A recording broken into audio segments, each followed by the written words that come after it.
Welcome to History at High Noon in October, the last one for the year. We're taking November and December off so I can hunt up somebody to come speak to us next year. If you have any ideas or suggestions, email me, text me, call me, whatever. Leave notes. We'll look for somebody. A few announcements. We set up a new exhibit November the 11th and 12th. It is on the 20 years of the museum. Of course, the anniversary is coming up. On November the 19th from 10 to 12, we're having a reception in honor of the museum having 20 years of service. That's the exact day it opened 20 years ago. So everybody's invited. Come have some fellowship and fun and friends and see what we're going to put up. We'll be closed the week of Thanksgiving. We close December the 21st through January the 7th.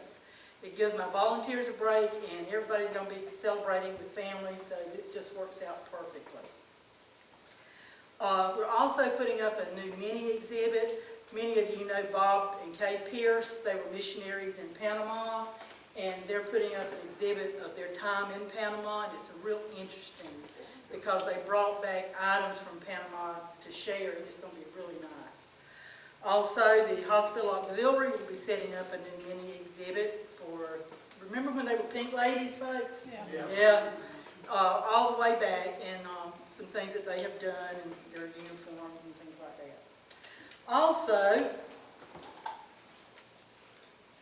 on November the 12th at 7 p.m. at South Georgia College, I still don't say the whole name, but anyway, at their library is a medley of minds featuring the Right Stuff, a writing collaborative celebrating literary voices of South Georgia authors. I call it a poetry reading. So if you're looking for something to do on November the 12th at 7 p.m., go to South Georgia College. Coffee Alliance for the Arts will be serving refreshments.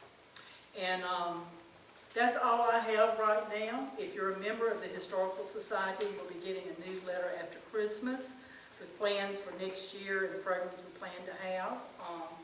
Once again, for History at High Noon, if you have any ideas or suggestions for a topic or a speaker, please let me know. Okay? Our guest speaker today is going to tell us about the railroad in Georgia, Florida. His granddad lived not far from here, and he's going to tell you all about that, Mr. Mark Strickland.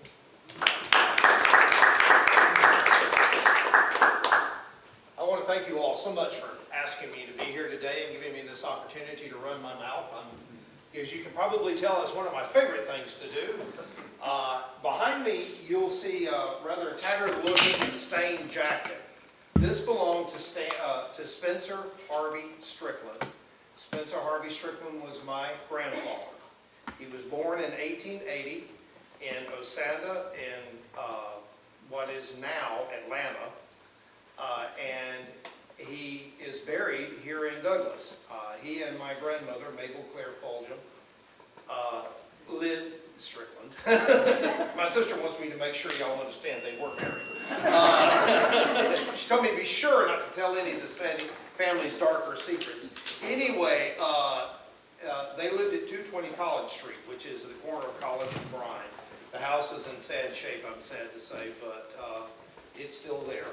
And he was a locomotive engineer on the Georgia and Florida Railroad. And this jacket is the jacket he wore. In fact, this photograph, I believe this is the one, it's either this one or the other one, is the same photograph that when you walk into the railroad exhibit room is just to the left on the wall. This is my grandfather with one of the 440s that he regularly drove. For those of you who don't know what the words 440 means, it's kind of hard to tell. I'll show you on this other one. If you'll look, there are 4 what they're called steering wheels that kept the train on the track when it went around a curve. There are 4 drive wheels. 4 because there's 2 on each side, right? And then there's none under the cab, so it's a 440. That's how you designate a steam engine. So if you ever hear anybody talk about a 460, that's what they're talking about. It means that there are 2 in the beginning.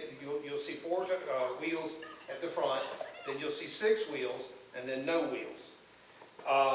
This particular train, if I understand some of the documentation that I've found, was built somewhere around 1883 by Baldwin.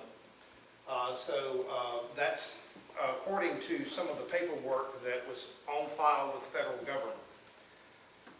The Georgia and Florida Railroad was what was known as a Class I railroad. That meant that it had an annual revenue, not necessarily profit, but revenue of $1 million, which at the time that it gained a Class I designation, which would have been about 1910, 1911, was a phenomenal amount of money.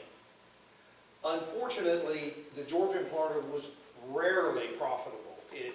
It barely broke even most years. And in fact, it has the distinction, maybe dubious, of being the Class I railroad that spent the longest time in receivership of any Class I railroad in U.S. history. And that's one of the odd things about this particular railroad. Pardon me, I need to refer to notes. I'm not as good as I used to be. But basically, my grandfather, like I said, was born in 1880. And in 1898, he began to work for the Southern Railroad, basically clearing rail lines. For lack of a better word, he was a grunt. And he basically did a lot of hard work. In 1900, he started working for the Hopkinsville and Florida Railroad as a right-of-way foreman. And his job was to help clear the land to lay track. He was able to get on as a fireman on what they used to call the supply train. And the supply train's job was to basically carry the supplies out as they laid the tracks and as they did the work on the tracks. And so he acted as a fireman.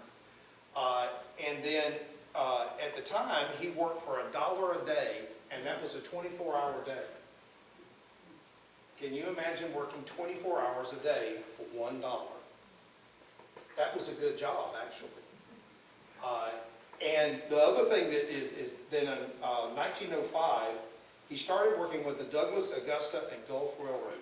That was the first time he and the family moved here to Douglas.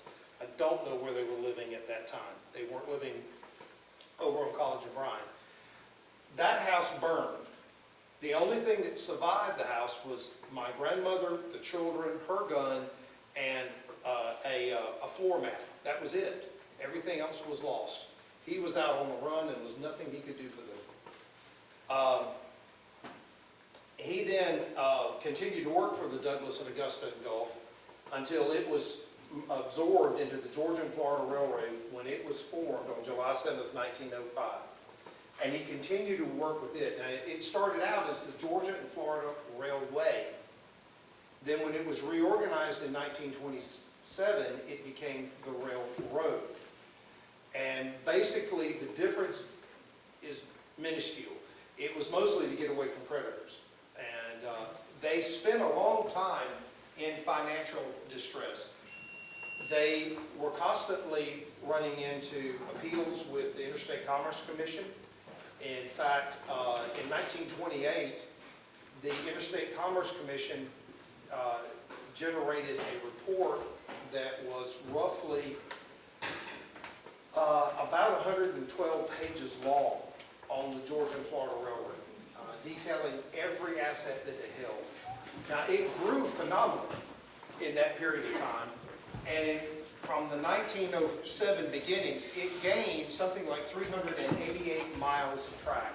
It ran all the way from Madison, Florida, north through Valdosta and Douglas, on to Augusta, and then it would eventually continue on and tie in to the Central of Georgia lines in South Carolina.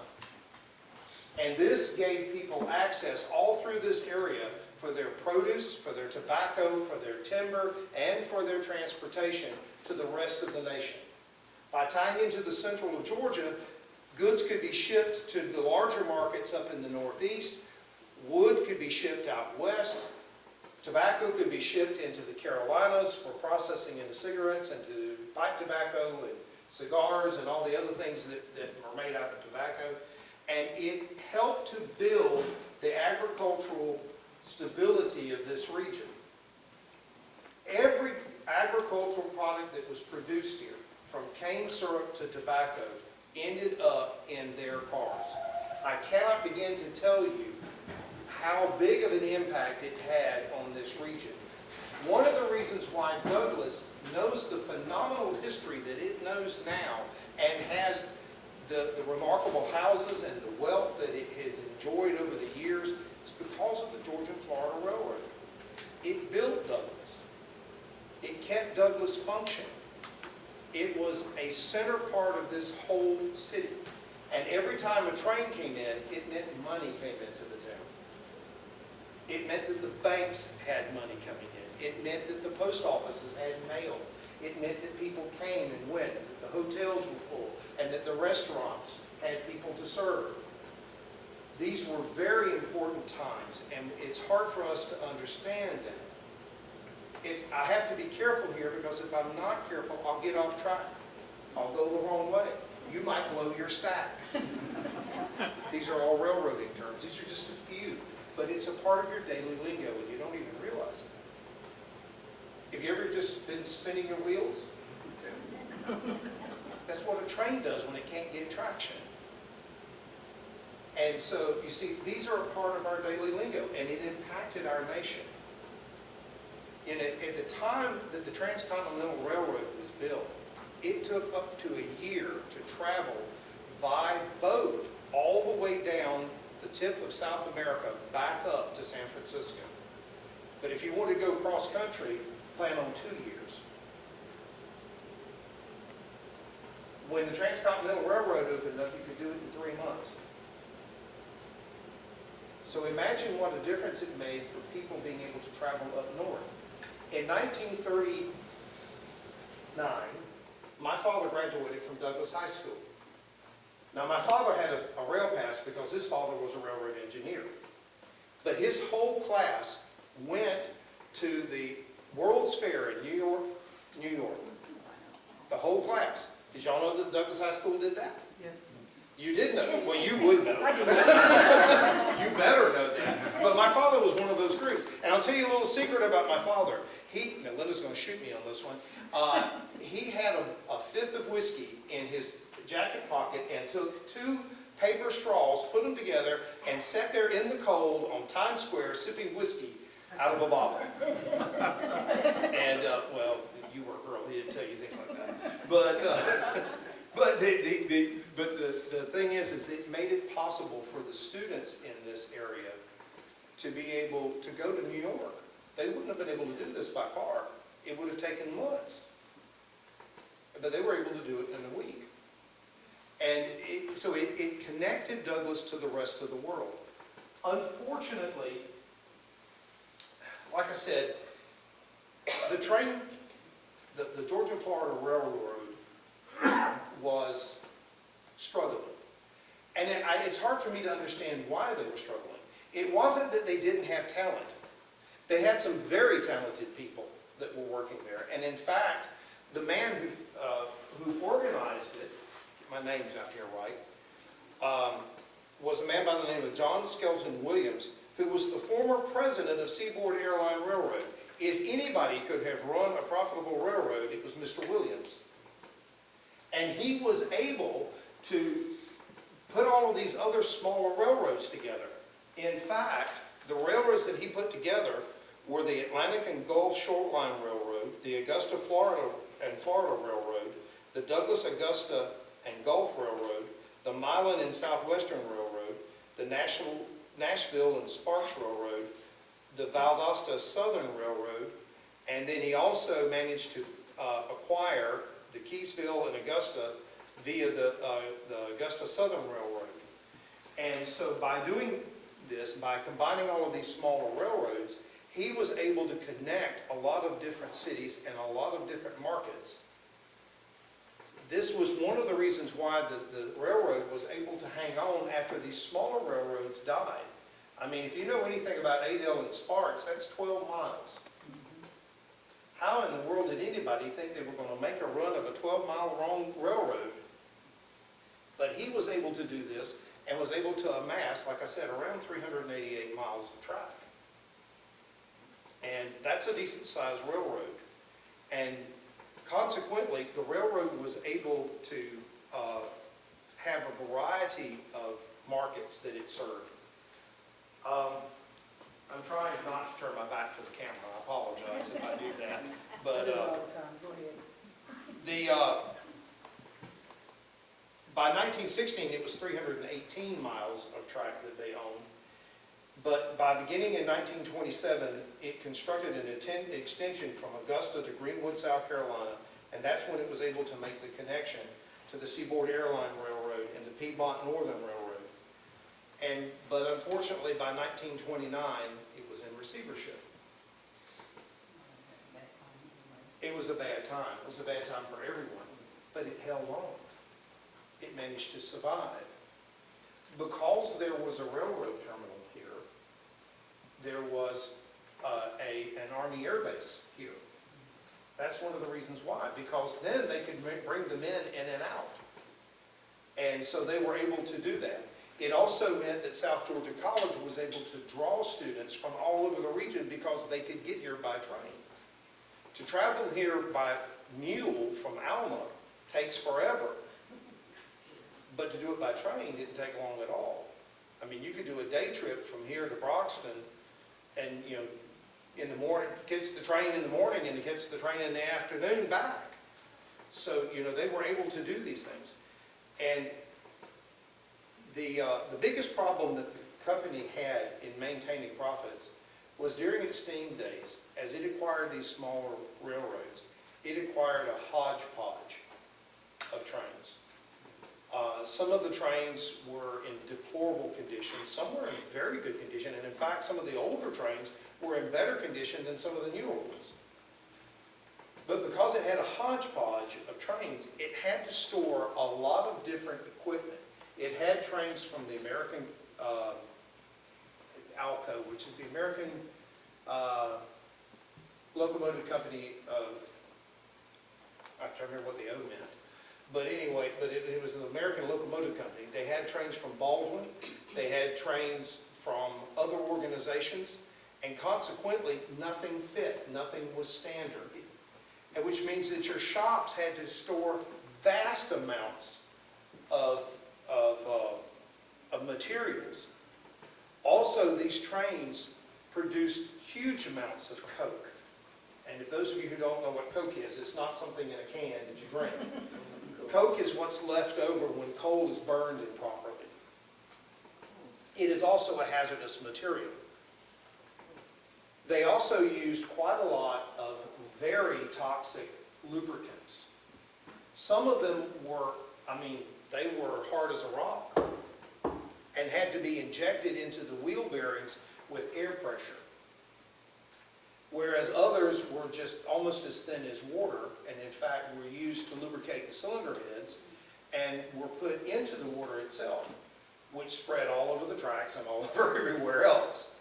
But the main thing is that, like I said, you know, the trains themselves were massive, massive pieces of equipment. This train that my grandfather drove would have cost somewhere in the neighborhood of around $13,000 in 1910. In today's money, that's about $360,000. This is a small train. This would be for a train pulling maybe 2 or 3 cars. It is not for a large train. It could have carried maybe a couple of freight cars as well. So this is something that would have been mostly used in a local run. An express run would have been reserved to something like the 460s and the 480s that they owned. The larger trains with larger boilers.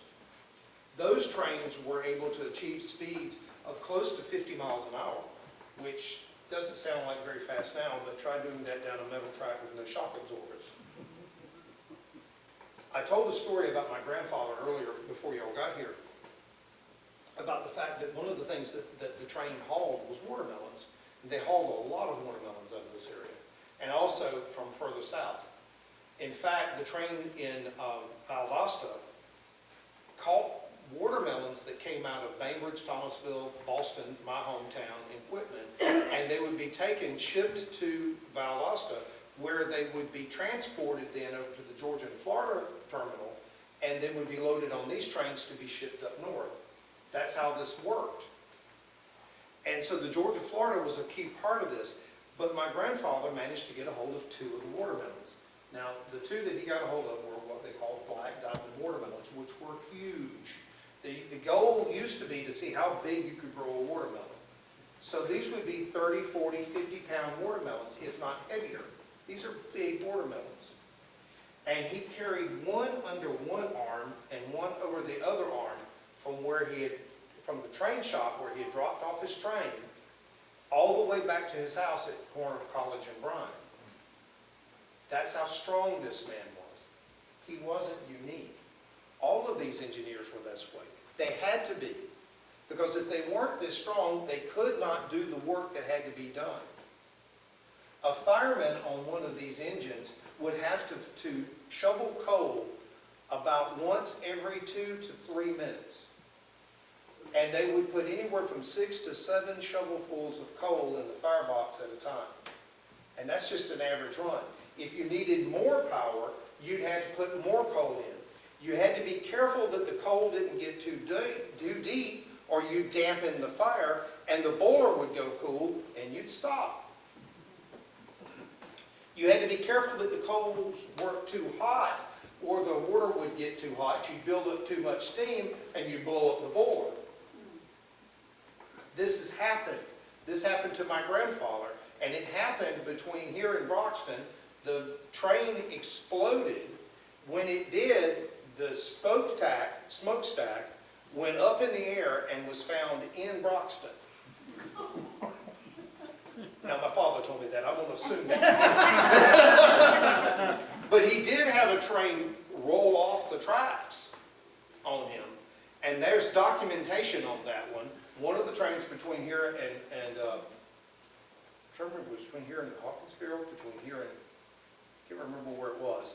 But he had one of his trains that went off the track, and when it rolled over, he rolled over with the engine. And he was buried by the coal, and there was probably several hundred pounds of coal laying on top of it.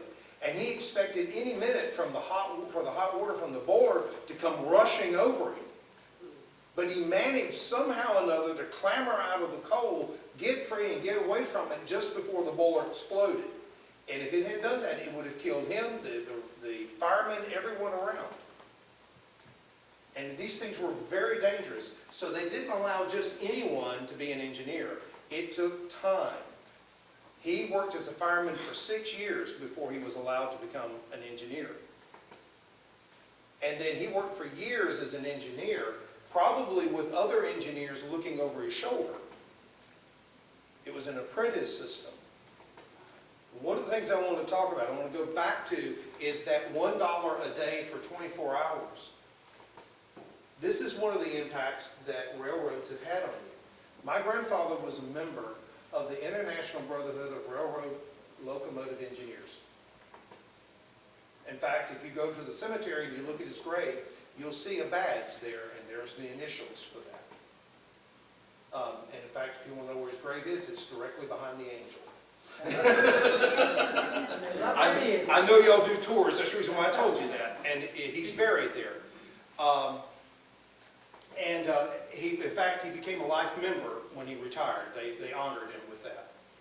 And it was something he was very proud of. But one of the things that he was very proud of was being involved in the fight for an 8-hour workday. And how many of you have ever worked an 8-hour-a-day job? You can thank the unions and the railroads for that. I'm not a big union man. I don't want to make it sound like I am a big union man, but there was a time when they were desperately needed, and this was one of those times. Also, if any of you have ever had to deal with safety on the job, you can thank the railroads for that, because they were the ones, these engineers and firemen were the ones in brakemen, they were the ones fighting for that. They were the ones who stirred the government to pass the OSHA regulations that we all live with now. Yes, they're annoying at times, but they keep us alive. And also, I think you had mentioned something about the fact that there was so much hazardous waste at the shop that it was poisoning the groundwater here in Douglas. And that's one of the reasons why we have the EPA and the EPD. Yes, they're annoying, but they keep us healthy. And so, we have a lot to thank the railroads for. And Georgia and Florida played its part. It did everything it could to build the economy of this community. The Georgia and Florida is the reason why there were tobacco warehouses here. The Georgia and Florida is the reason why there was an active agricultural community here. The Georgia and Florida is the reason why there were strong banks here, and why there are great houses over here on Bryant. That's not Bryant Street. Yeah, Gaskin Avenue. It's the reason why those great houses are there. The Georgia and Florida played its part, and it helped to make Douglas the town that it is. That's my presentation. Were there any issues with the gauge of the railroad, or were they all the same? They were all the same. They were standard gauge railroads, and the main reason why, the main reason for that, I think they did have to change a few of the ones that they acquired to go into the standard gauge, but the main reason why they were standard gauge is because of Mr. Williams and his experience with the Coastline Railroad. He wanted to make sure that his trains could run on anybody else's rails. They often held agreements with other railroads where they would lease the right to send a train down their rails. They still do that, by the way. Rails companies still lease areas and lease lines from each other. And they have to pay so much per month for that. It's a rental rate, and it is not cheap. What year did the Seaboard come through east-west? That I don't know, but I would This was imagine. a north-south route. I know that the Georgia and Florida was finally merged into the central of Georgia in 1963, I believe. 1973. 1972, 1973. And when it was finally just merged in with the central of Georgia, then you did get some east-west. And I would imagine that it was a case of where the east-west line, it had to have been before the highway was built between here and Alma, because it follows it beautifully. Yeah. I would think that it was probably sometime in the 20s when it came through. It came through Nichols, I know, in the late teens. Yeah. So I know it came that far. I grew up in Broxton. One of our favorite pastimes was when they would stop at the depot there, which is on Railroad Street, which is that wide street, one block off 441. When you go into Broxton, there's a curve, there's a fork right there. There's a track cross right there on 441 and made that curve around there to the depot and went on all the way up to Sap Steel, and then in the older days, it went all the way to the river, to Reedley, where they loaded logs up there. Or they unload them, vice versa, and float them down there, whichever they were going to do. But there was a sawmill up there just beyond Bridger, which is Sap Steel. But our pastime, when it stopped there, and you'd see that oil man from time to time, the oil in the long spout, he'd be greasing the oil in the undercarriage. And when we thought nobody was, but we'd get shards of coal and put them under the drive wheel, so when they start off, they'd sit there and spin their wheels. You talk about that, the man with the oil can was usually the engineer. Right. And they all wore those little engineer caps too. Oh, yeah. Something I didn't talk about my grandfather is during the height of the Depression, Who was your grandfather? Spencer Harvey Strickland. Oh, I knew him. You know him? Sure. He was apparently a well-loved man when he He lived died. not too from where I live. Okay. He was an engineer. Yes, sir. That was him. Yeah, I knew it. Wow. I want to talk to you in a minute. May I say something before you get through? Sure. I'm a retired physician. I'm a native of Coffee County. Yes, sir. And I always say you're needed to live, die, and be buried in Coffee County. Because when the Lord comes back, we're gonna be the first to get up right here. This is gonna be heaven on earth. Yes, sir. Anyway, I'll say two things happened in significant 1929. I was born and the Great Depression began. I owe a lot to the Georgia and Florida Railroad. My father was employed by them when I was born. Through his money, I got all my education. And so I owe a lot to Georgia and Florida. And by the way, I worked 2 summers for the Georgia and Florida at the old railroad shops. Okay. The first summer I was 15, and I was a machinist helper. Yes, sir. The next summer, I got 19 cents an hour. That was my, That was good money. that sure was, 1945. 1946, I worked then for as a Boilermaker helper. And that was hard work, you know. They put me with an air hammer to scale that old 500 engine, to knock all that stuff off inside and accumulated from water out of the shop farm. Yeah. And it took me about a week to get all the scales off that thing. One day I was out there and I was slinging a sledgehammer. It was hot. Doing something I was told to do. I don't know why I had a sledgehammer, but I was supposed to beat a piece of metal and get it straightened out. My dad came by, he says, "How you doing?" I said, "Well, I don't feel too good. I was hot and tired." He said, "How'd you like to do this the rest of your life?" I said, "I want to do something else." He made his point, and of course I went on to, you know, how I got my education. But I owe a lot to Georgia and Florida. I tell you, one of the most stickler rides I ever had was from Douglas to Augusta on the old Georgia and Florida. Yeah. I thought we'd never get there. That thing went back and forth, and those rails, I mean, there was something else. That was the Bel Air You special. couldn't go more than 30 miles an hour, I think. We finally made it. It took several hours. Yeah. But the old Georgia and Florida served a purpose. A lot of people got a living out of it. Oh, yes. Oh, yes. That shop site is still a hazardous site. It is still a hazardous Yes, site. sir, it's cordoned off, behind gate, and you'll see those guys in there once in a while checking it out. But it Yeah. never has been developed since they removed all that. I say it's still hazardous, there's something going on out there, because they drill from time to time and what have you, they're checking something. Yeah. Yeah. We, They're looking at the oils and things that are We in there. took a trip out to the old trestle over the 17-mile river. Yes, sir. I think it's still there. Where Georgia and Florida went over the creek right there with the trestle. Yeah.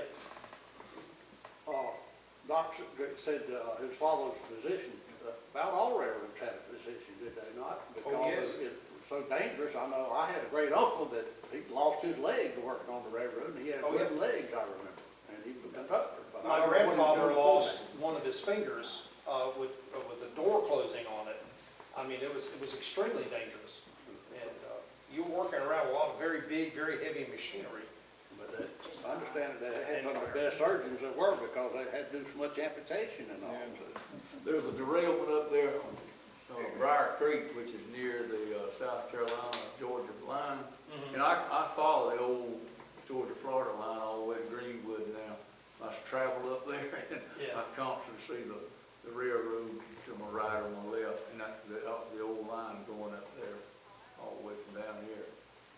One of the tales about my grandfather that makes me very proud to have said that I'm descended from that man is at the height of the Depression, you had a lot of Hoover villages along the railroad tracks because, I mean, it was open land and it was the only place they really had that people could live.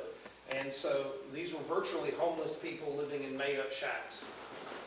And you had children there that if they ate that day, it would have been fat and, you know, whatever cornbread they could get. And that would have been about it. And my grandfather thought this was terrible. So he would buy bags of apples and bunches of bananas back when you bought bananas on the stalk. And he would take them as he went through these Hoover villages and throw the children fruit. And in some cases, not only was that the only fruit they had had that day, it was the only food they had had that day. but he wanted to make sure those children had something special. This is the kind of men that work for the railroad. They saw themselves as community leaders. And I want you to understand, it wasn't just the white men that way. Black men felt that same way. Regardless of what part of the community you were from, if you had a job with the railroad, you were an example to everyone else in the community. You had one of the best jobs, and into the height of the Depression, if you had a job at all, you were doing well. And the fact that these men had these jobs, these high-paying jobs, were prestigious. And in fact, it's a little hard to tell, but if you look here, this is the same number 17. This is an older one. This photograph, I would hazard a guess to say is from the early 20s, if not the teens. And in this particular picture, this is my grandfather. And if you look right here, here's his fireman. And if you look at the fireman, he's African American. So this is another thing about the Georgia and Florida that a lot of people don't realize. They gave opportunities to African Americans that a lot of railroads wouldn't have done. And so that makes it a unique company, especially in the Deep South. There's about 6 employed on the putt-putt car, as I call it. Oh, yeah, yeah. And, this is one of the things, like I said, the railroads had such an impact on our community. It's hard for us today to understand that, but they had just as big of an impact as the trucking industry does now. Our grocery stores would be empty if we didn't have somebody driving a semi. Back then, if you didn't have the rails coming through, if the trains didn't come, you didn't have fruit. There was a lot of stuff that didn't have, and your produce would go bad before you could get it to market. And we wouldn't have flour, we wouldn't have all the things that are grown in other areas of the country. But we were able then to develop all of our resources for the rest of the world. And, so the railroad came before the roads. the roads were here, But they were bad. but they were very bad. The dirt roads. Oh, yes, and, well, they were dirt trails is what they were.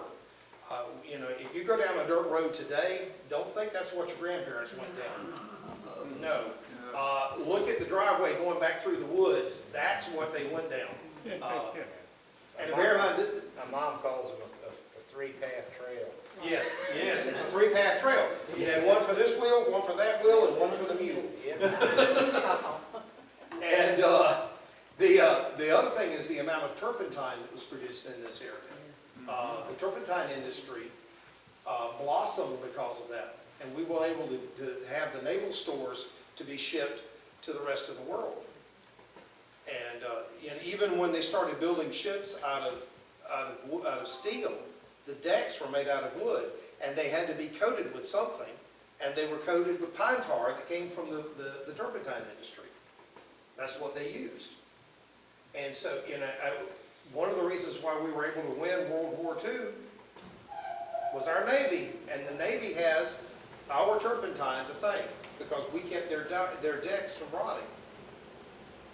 And, it's just some of the things you don't ever think about. You don't ever think about how the lives of some one person, in an insignificant person that lived in a little town in South Georgia, could have an impact on the world.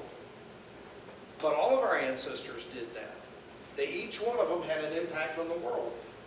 My other grandfather grew tobacco over in Bacon County. That tobacco would have ended up in market here in Douglas, because that's where he sold his tobacco.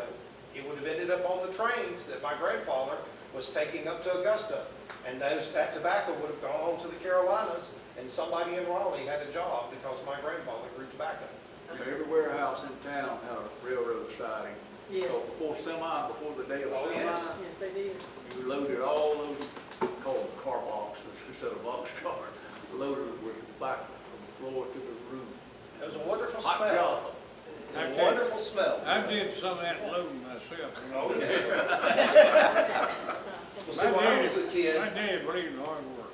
when I was a kid, there was an area where the road would come up to the train and then do kind of a U around the rail and then go back. And that was an area where the train would stop and it would pull up one car at a time, and they had these big open cars, and they would take watermelons and hay, and they would do a layer of hay, layer of watermelon, layer of hay, and my brothers would work chucking watermelons, and that's what they were doing. They were loading them on the trains to be able to be hauled. And that was in the 1960s. So, I mean, even that late, the railroads were having an impact on produce. But you kind of get an idea of some of the things that the Georgia and Florida was able to do. But like I said, you know, unfortunately, everything kind of came to an end. The railroads fell victim to the motor vehicle, and times changed. We don't know what the future is going to be. You know, who knows? We may find some other means of transporting goods in the future. But the main thing is, this era and time has an impact not only on us, but on the rest of the future. Well, you could see them changing and didn't know it, didn't realize it. Because I saw, in my day, I saw them change from an old black steam engine, coal burner, to a green diesel. Oh, yeah. Yeah, eventually we're gonna get to the point. I do wanna,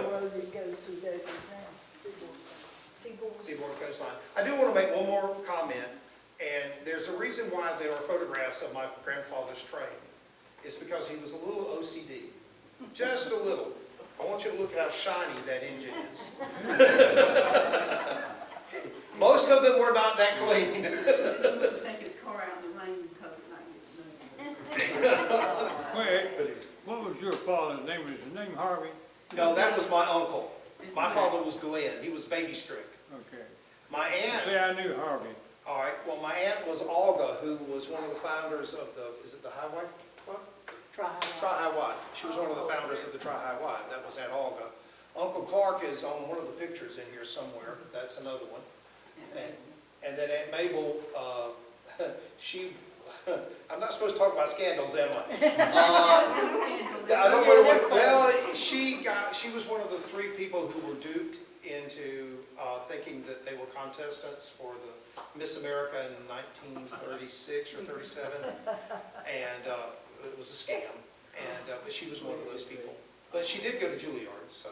All right. Thank y'all very much, and Mark, thank you very much. Mark has also graciously offered, if anybody wants to go to the train room and him show you things and people and places, he'll be glad to do that after this.